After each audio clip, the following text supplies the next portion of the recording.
Hello students, I am Dharti, your educator. Welcome you all on the platform of Global Online Classes. तर विद्यार्थी मित्रांनो, आजच्या व्हिडिओमध्ये आपण MHBSc नर्सिंग सीईटी एक्झाम 2025 या एक्झामसाठी अजून काही नर्सिंग ॲप्टिट्यूड या सेक्शन वरती MCQ क्वेश्चन बघणार आहोत. तर विद्यार्थी मित्रांनो, व्हिडिओ शेवटपर्यंत नक्की बघा. या व्हिडिओचा तुमच्या एक्झामसाठी नक्कीच फायदा होईल अशी माझी गॅरंटी. तर विद्यार्थी मित्रांनो, जे आपण नर्सिंग ॲप्टिट्यूडची जी सिरीज लॉन्च केली तर त्यामध्ये आपण रोज वेगवेगळे क्वेश्चन्स बघत आहोत MCQ, त्यासोबतच त्याचं एक्सप्लेनेशन देखील बघतोय. तर त्या पूर्ण सिरीजचा तुमच्या एक्झामसाठी नक्कीच फायदा होईल आणि तुमच्या एक्झाममध्ये जास्तीत जास्त मार्क्स घेण्यासाठी हे नक्कीच रिस्पॉन्सिबल असेल अशी माझी गॅरंटी आहे. तर जे स्टुडंट्स आपल्या चॅनलवरती नवीन आहेत त्यांच्यासाठी मी सांगू इच्छिते, जर तुम्ही MHBSc नर्सिंग सीईटी एक्झाम 2025 या एक्झामसाठी प्रिपरेशन करत असाल तर तुमच्या प्रिपरेशनसाठी ग्लोबल ऑनलाईन प्लॅटफॉर्मने कंप्लीट कोर्स लॉन्च केला आहे. त्यामध्ये तुम्हाला full syllabus live video lectures मिळतील, रेकॉर्डेड लेक्चर्स मिळतील, 50+ फुल सिलेबस टेस्ट सिरीज मिळेल, त्यासोबतच 2000+ एमसी क्वेश्चन बँक आणि फुल सिलेबस नोट्स देखील मिळतील. पहा, सर्व गोष्टी तुम्हाला एकाच कोर्समध्ये अवेलेबल करून देण्यात आल्या आहेत आणि ते पण फक्त 3000 रुपयांमध्ये अवेलेबल करून देण्यात आले आहेत. अजून काही कोर्सबद्दल माहिती हवी असेल किंवा कुठल्याही प्रकारचे डाऊट्स असतील तर मी स्क्रीनवरती 2 नंबर दिले आहेत, त्या नंबरवरती तुम्ही व्हॉट्सअपवर कॉन्टॅक्ट देखील करू शकता. आता हा कोर्स कसा जॉईन करायचा ते पाहू. तर त्यासाठी ग्लोबल ऑनलाईन ऍप्लिकेशन प्ले स्टोरवरती जाऊन डाउनलोड करा. त्यानंतर ऍप्लिकेशन ओपन करा. ऍप्लिकेशन ओपन केल्यानंतर नाव आणि नंबर एंटर केल्यानंतर तुम्हाला एक इंटरफेस समोर येईल. पहा असं. तर या इंटरफेसच्या डाउनलोड साईडला स्टोर असा आयकॉन असेल, त्यावरती क्लिक करा. त्यावरती क्लिक केल्यानंतर तुम्हाला कोर्सेसचं पेज दिसेल. कोर्सेसच्या सर्च बॉक्समध्ये तुमच्या कोर्सचं नाव टाईप करा. म्हणजे आपला कोर्स कुठला आहे, BSc नर्सिंग असं टाईप केल्यानंतर खाली तुम्हाला BSc नर्सिंगचा कोर्स असेल, MH नर्सिंग सीईटी एक्झाम 2025 असा. तर तो कोर्स ओपन करा आणि तो कोर्स एनरोल करा. एकदा का तुम्ही तो कोर्स एनरोल केला त्यानंतर कोर्सेसच्या सर्व गोष्टी तुम्हाला ऍक्सेस होते. त्यानंतर तुम्हाला आमच्या व्हॉट्सअप ग्रुपवर देखील ऍड केले जाईल, जिथे वेगवेगळे स्टुडंट्स असतील आणि त्यासोबतच एज्युकेटर्स देखील असतील, त्यांच्याशी तुम्हाला पर्सनली कॉन्टॅक्ट देखील साधता येईल. ओके, चला आता आपल्या मुद्द्यांकडे वळूया, टॉपिककडे वळूया. तर आपल्या आजच्या व्हिडिओचा पहिला प्रश्न आहे, on kidney failure blood is purified by. आता आपल्याला विचारलंय की किडनी फेल्युअरला रक्त शुद्ध करण्यासाठी, प्युरिफाय करण्यासाठी काय वापरलं जातं. ऑप्शन्स आहेत डायलिसिस, सेकंड आहे बायोफिसी, नंतर आहे एन्जिओग्राफी, नंतर आहे अल्ट्रासाऊंड. तिथे करेक्ट ऑप्शन आहे डायलिसिस. तर डायलिसिस मध्ये काय होतं, तर याच्यामध्ये किडनी जे आहे ते आपल्या बॉडीमधील ब्लड हे शुद्ध करण्याचं एक मेन पार्ट आहे. Okay, kidney. तर जेव्हा आपलं किडनी निकामी होतं म्हणजे फेल्युअर होतात, तेव्हा शरीरातील रक्त शुद्ध होण्यासाठी दुसरी एक प्रोसेस यूज केली जाते, तर त्याला म्हणतात डायलिसिस. ओके, नेक्स्ट क्वेश्चन पाहू. AIDS spreads through. ऑप्शन्स आहेत बॅक्टेरिया, प्रोटोझोआ, फंगाय, व्हायरस. तर एड्स कशा थ्रू स्प्रेड होतो असं विचारलंय. तर करेक्ट ऑप्शन असेल ऑप्शन डी, ते म्हणजे व्हायरस. तर HIV हा एक व्हायरस आहे आणि जो एड्ससाठी रिस्पॉन्सिबल आहे. तर हा व्हायरस रक्त, त्यासोबतच प्रेग्नेंट वुमेनकडून त्याच्या बाळाला किंवा एखाद्या निडल असेल पण आणि ती निडल त्या एड्सच्या कुणाच्या पेशंटच्या कॉन्टॅक्टमध्ये आलेली असेल तर त्याच्या थ्रू अशा वेगवेगळ्या माध्यमातून ते पसरतो. ओके, तर त्यामुळे correct option option D. Next आहे, heartbeat of a normal person is. Options आहेत 50 per minute, 70 per minute, 80 per minute, 100 per minute. ते इथे करेक्ट ऑप्शन आहे ऑप्शन बी, ते म्हणजे 70 पर मिनिट. एक्झॅक्टली इथे टाइम असतो 72 पर मिनिट. ओके, म्हणजे नॉर्मल पर्सनचं पण एव्हरेज आपण कन्सिडर करतो 70 पर मिनिट. नेक्स्ट क्वेश्चन पाहू. Malaria is a disease which affects the. Options आहेत हार्ट, लंग्स, स्प्लीन, किडनी. आता पहा, मलेरिया हा प्लाझ्मोडियम नावाच्या एका जीवामुळे होणारा आजार आहे, जो अॅनाफेलस या डासांची एक कॅटेगरी आहे. तर त्यांच्या चावण्यामुळे पसरतो. आता मलेरियाचा मेन परिणाम हा रक्ताभिसरण आणि जे बाकीच्या आपले इंटरनल ऑर्गन्स असतात तर त्यांच्यावरती होतो. ओके, ते तर करेक्ट ऑप्शन ऑप्शन सी, ते म्हणजे स्प्लीन. तर पहा, स्प्लीन हा एक आपल्या बॉडीचा पार्ट आहे जो ब्लड सेल्स शुद्धीकरण म्हणजे ब्लड सेल्सचं प्युरिफाय करायचा आणि त्यासोबतच त्यांचा संग्रह करण्याचं काम करतं. मलेरियामुळे आपल्या ब्लडमधील RBCs म्हणजे लाल पेशा या मोठ्या प्रमाणात डिस्ट्रॉय होतात, ज्यामुळे स्प्लीन वरती सूज येते आणि त्याच्यावरती अफेक्ट होतो. ओके, त्यामुळे इथे correct option option C. Next question, which of the following pairs is incorrect. Okay, आता आपल्याला विचारलंय की अशी कुठली पेअर अशी इनकरेक्ट आहे, राईट. तर ऑप्शन्स आहेत पहा, प्लेग, रॅट्स. तर प्लेग हा आजार पेटिस नावाच्या जीवाणूमुळे होतो. हा प्रामुख्याने उंदीर आणि त्यांच्या शरीरावरती जे पिसं असतात पिसूंमुळे होतो. ओके, म्हणजे इथे हा ऑप्शन करेक्ट असेल. ओके, प्लेग हा रॅट्समुळेच होतो. नेक्स्ट आहे रेबीज. आता सगळ्यांना रेबीज तर माहिती आहे. तर रेबीज हा रेबीज व्हायरसमुळे होतो, जो कुत्रे जे असतात ते चावण्यामुळे होतो. त्यामुळे हा पण ऑप्शन करेक्ट आहे. नेक्स्ट आहे टेपवर्म पिग. तर टेपवर्म हा एक जीव आहे. तर हा डुक्कर खाल्ल्यामुळे किंवा कंटामिनेटेड फूड खाल्ल्यामुळे पसरतो. सो हे पण ऑप्शन करेक्ट आहे.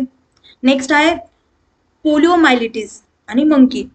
तर ही जोडी चुकीची आहे, कारण पोलिओमायलिटिस हा पोलिओ व्हायरसमुळे होतो, जो मेनली कंटामिनेटेड फूड आणि कंटामिनेटेड वॉटर यामुळे पसरतो. तर याचा माकडांशी काही संबंध नाहीये. सो इथे करेक्ट ऑप्शन ऑप्शन डी. का? कारण हा रॉंग आहे. आपल्याला इनकरेक्ट पेअर विचारली, सो इथे ऑप्शन करेक्ट आहे डी. नेक्स्ट क्वेश्चन पहा. Typhoid and cholera are typically example of. Options आहेत infectious diseases, airborne diseases, waterborne diseases, none of the above. तर टायफॉइड आणि कॉलरा हे कशाचे एक्झाम्पल आहेत विचारले. ओके, तर टायफॉइड हा सॅलमोनेला टायफी या नावाच्या जंतूमुळे जीवाणूमुळे पसरला जातो. ओके, तर हे contaminated food and contaminated water यांच्या थ्रू पसरतो. तर यामुळे हा पाण्याद्वारे पसरणारा एक म्हणजे वॉटरबॉर्न डिसीज आहे. ओके, टायफॉइड कोणता आहे? वॉटरबॉर्न डिसीज. वॉटरबॉर्न वेट सॉरी इथे लिहू आपण. Okay, water born disease. Okay, आता कॉलरा पाहू. तर कॉलरा हा वायब्रिओ कॉलरा नावाच्या एका जीवामुळे पसरतो. तर हा देखील contaminated water and contaminated food यांच्यामुळे पसरतो. तर यामुळे कॉलरा देखील वॉटरबॉर्न डिसीज आहे. ओके, त्यामुळे तो करेक्ट ऑप्शन येईल ऑप्शन सी, ते म्हणजे waterborne disease. Okay, next question पाहू. तर नेक्स्ट क्वेश्चन पहा. Myopia is a disease connected with. आता मायोपिया एक डिसीज आहे, तो कशाच्या रिलेटेड आहे असं विचारलंय. ऑप्शन्स पहा. Eyes, brain, liver, heart. तर विद्यार्थी मित्रांनो, मायोपिया हा डोळ्याशी रिलेटेड एक आजार आहे. ओके, म्हणून इथे करेक्ट ऑप्शन आहे ऑप्शन ए. तर याला शॉर्ट साइटनेस असं देखील म्हटलं जातं. तर या आजारामध्ये व्यक्तीला जवळची वस्तू क्लिअरली पाहू शकता, पण जी दूरची वस्तू आहे ती थोडी अंधुक दिसते.